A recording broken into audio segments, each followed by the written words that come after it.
السلام عليكم ورحمة الله وبركاته. عاملين ايه احلى متابعين؟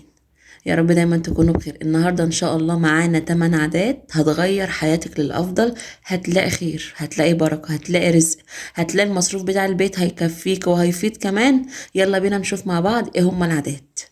بصوا معايا يا حبايبي. اول عادة معايا،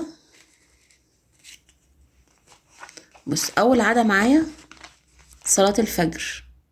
التزمي دايما بصلاة الفجر. اصحي او نامي بدري شوية وظبطي المنبه معاكي على صلاة الفجر، وقومي صلي الفجر، وبعد كده شوفي البركة والخير والرزق اللي هيحل على بيتك. تمام. بعد كده حد يقول لي ايه، انا بصلي مثلا لما بصحى. مفيش مشكلة، بس لما تصلي الفجر في وقتها شوفي التغيير اللي هيحصل لك في بيتك هيبقى عامل ازاي. انا عايزاكم يا جماعة تجربوا العادات دي، بس ايه، اسبوع، اسبوع بس، وشوفي بعد كده حياتك هتتغير، هتبقى عاملة ازاي. الفقر والنكد والهم والحزن وكل الحاجات السلبية اللي عندك هتروح ان شاء الله. يبقى اول حاجة هنصلي الفجر، تمام، في ميعادنا، في ميعاده. اصحي كده صلي الفجر وبعد كده نامي تاني. بعد كده الاذكار بتاع الصباح والمساء. الصبح ان شاء الله لما تصحي تقولي الاذكار بتاع الصباح، بالليل تقولي اذكار المساء. تمام. دي اول خطوة معايا، اول عادة معايا هتغير حياتك. تاني حاجة يا جماعة، اصحى بدري. تمام. وأما اصحى بدري ابدا افتح الشبابيك بتاعه الشقه كلها، اخلي الهوا كده يتجدد في الشقه كده، عشان تبقى الشقه كده الطاقه السلبيه اللي فيها تروح والحاجات دي. وفي نفس الوقت كمان ابدا بسوره البقره، اقوم مشغله كده سوره البقره الصبح، واشغلها واعلي الصوت كده، اخلي الصوت كله مالي الشقه. وشوفي بقى طبعا اي شيطان، اي وسوسة، اي حاجة عندك في الشقة، هتشغلي سورة البقرة، كل ده هيروح. الحسد، العين، الحاجات دي كلها هتلاقيها راحت، اختفت ان شاء الله. تمام. تمام. يبقى اصحى بدري، وفي نفس الوقت كمان لما اصحى بدري هبدأ اليوم بتاعي بدري. هيبقى عندي وقت ان انا لو مثلا عايزة اعمل اي حاجة، عايزة مثلا اقرأ، عايزة اشوف ولادي، عايزة اساعد اعمل مثلا اكل، كل ده هيخلص معاكي بدري، هتبقى قاعدة فاضية بعد كده مش وراكي حاجة. لكن لما تصحي متأخر وتقومي مثلا تبقي مستعجلة وعايزة تعملي ده، عايزة تعملي، هتلاقي اليوم عدى منك، مش هتلحقي تعملي حاجة. تمام. تمام. تالت حاجة يا جماعة، بعد ما اصحى وكده والكلام ده، اخد دش كده مية باردة. طبعا في الصيف ما ناخد دش مية باردة، في الشتاء ما مش هتقدري تاخدي مية باردة، خدي مية دافية. اما تاخدي الشاور ده يا جماعة هتقومي نشيطة، وهتحسي كده ان وشك منور كده وعندك نشاط وحركة كده زيادة وطاقة. لكن لما تصحي بقى ومفيش مثلا تاخدي الشاور ولا حاجة، تحسي ان انت كسلانة وتعبانة ومش قادرة تعملي حاجة والكلام ده. تمام. يبقى تجددي نشاطك كده، تنشطي كمان الدورة الدموية. تمام. تمام. رابع حاجة معايا، ابعد عن الموبايل الصبح. طبعا كلنا بنصحى نجري على الموبايل على طول. شوفي بقى بيضيع معاكي كام وقت، قد ايه. هتقولي مثلا ايه ده، انا شوية وهقفله. بقى الشوية بتجر شوية وتجر شوية وتجر شوية، تلاقي نفسك قعدت بقالك ساعتين ماسكة الموبايل ولا ساعة. طب ما حرام الوقت ده، استفادي بيه. اعملي مثلا الحاجة المفيدة الأول اللي وراكي، وبعد كده امسكي الموبايل براحتك. لكن ما تبدأيش يومك بيه. هتبدأي يومك بيه هتلاقي نفسك كسلانة ومش قادرة تعملي حاجة، وهتضيعي وقتك كمان. خلصي اللي وراكي وبعد كده امسكي الموبايل براحتك، مش هيبقى وراكي حاجة. تمام. تمام. خامس حاجة، صلاة الضحى. أصلي صلاة الضحى كده يا جماعة، وشوفي بقى الخير والبركة والصدقة اللي انت بتطلعيها. يعني صلاة الضحى ديت أكنك بتطلعي صدقة. شوفي الخير والرزق اللي هيحصل لك هيبقى عامل ازاي في بيتك، هتلاقي بيتك كله خير وبركة. تمام. سادس حاجة معايا، اجي افطر بقى، ابدا ادخل بقى للفطار بتاعي. انا خلاص صليت وقريت الاذكار وصحيت بدري وخدت شاور ومسكتش الموبايل بتاعي، اعمل ايه بعد كده بقى؟ ادخل ابدا افطر. كل ده يا جماعه حاجات مفيده ليكي جدا جدا في حياتك وفي صحتك. حافظي على صحتك، محدش هينفعك.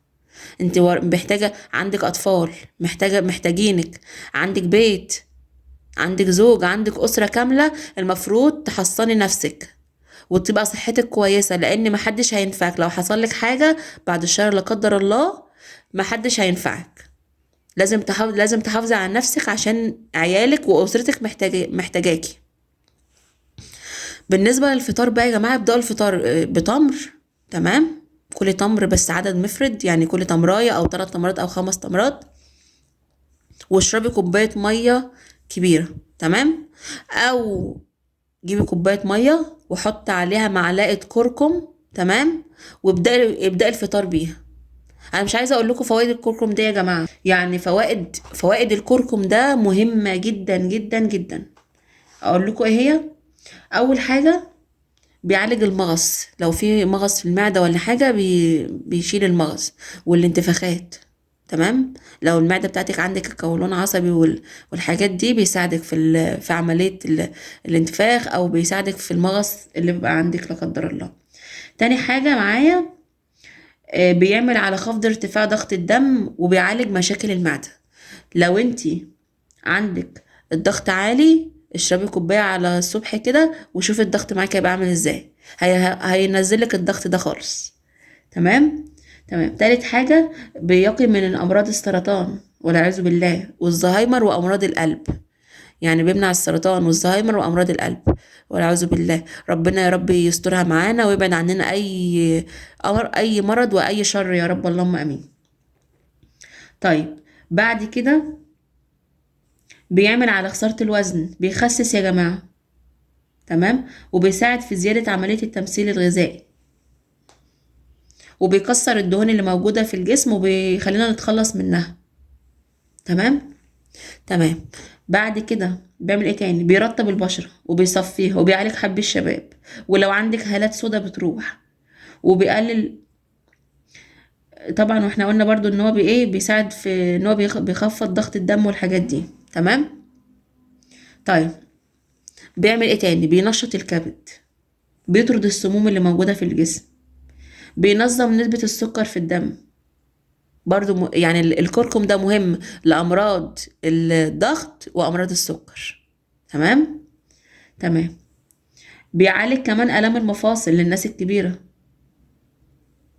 شوفوا يعني كمية ما شاء الله فوائد كتير. أنا لو فضلت أقول لكم على كمية الفوائد يعني كتيرة جدا جدا، وبيزود المناعة ما شاء الله. فافطروا كده كوباية مية عليها معلقة كركم، وقوموا على الصبح كده على غيار ريق، وشوفوا بقى النشاط بقى والحركة والطاقة اللي عندك هتبقى عاملة ازاي.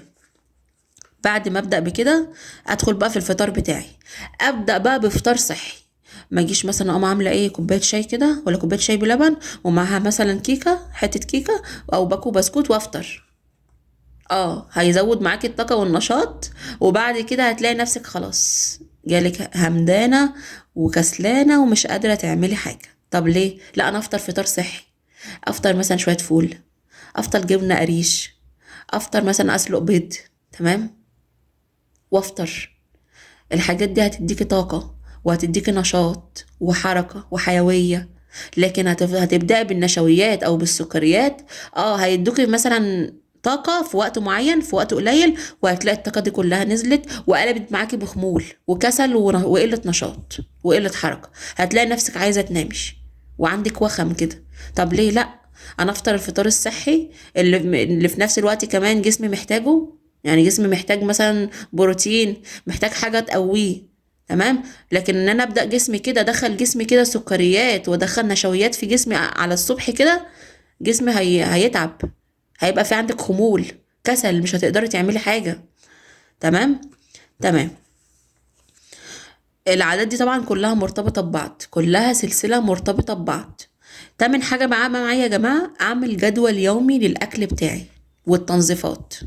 يعني اجيب كده مثلا ورقة وقلم واحدد ايام الاسبوع. مثلا السبت هطبخ كذا، الحد هطبخ كذا، الاتنين هطبخ كذا، ولغايه ما اخلص لغايه يوم الجمعه.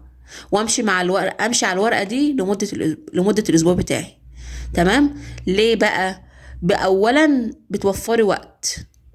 ازاي؟ بتصحي الصبح مثلا تقعدي بالساعه والساعتين، انا هطبخ ايه النهارده، انا محتاره في الاكل، انا مش عارفه اعمل اكل ايه، انا مش عارفه هطبخ ايه. لكن معاكي الجدول هتصحي هتعملي الحاجات دي، وهتبقي عارفه كمان انت هتطبخي ايه، وهتخلصي طبيخك بدري، وهتخلصي لو عايزه تنضفي الشقه هتخلصيها بدري، وهتعملي كل حاجه بدري. ومثلا بالنسبه للتنظيفات برضو، اعملي برضو جدول. النهارده مثلا هروق اوضه النوم، بكره مثلا هروق الاطفال، بعده مثلا هروق الصالة. تمام. قادرة تروقي الشقة كلها روقيها، مفيش مشكلة. مش قادرة، قسمي على نفسك، ما تضغطيش على نفسك، لانك هتتعبي وبعد كده محدش هينفعك، محدش هيعمل لولادك حاجة. انتي محتاجة صحتك، ومحتاجة ان انتي توفري وقتك برضو وتنظمي وقتك.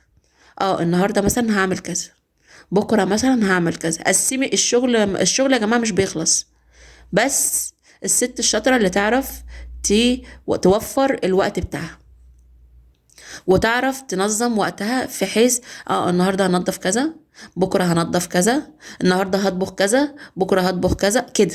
نظمي الحاجات دي، هتلاقي معاكي الحياة سهلة، وفي نفس الوقت كمان مش مستعجلة، مش مثلا ملخومة مش عارفة تعملي حاجة، لا، هتلاقي معاكي الدنيا تمام.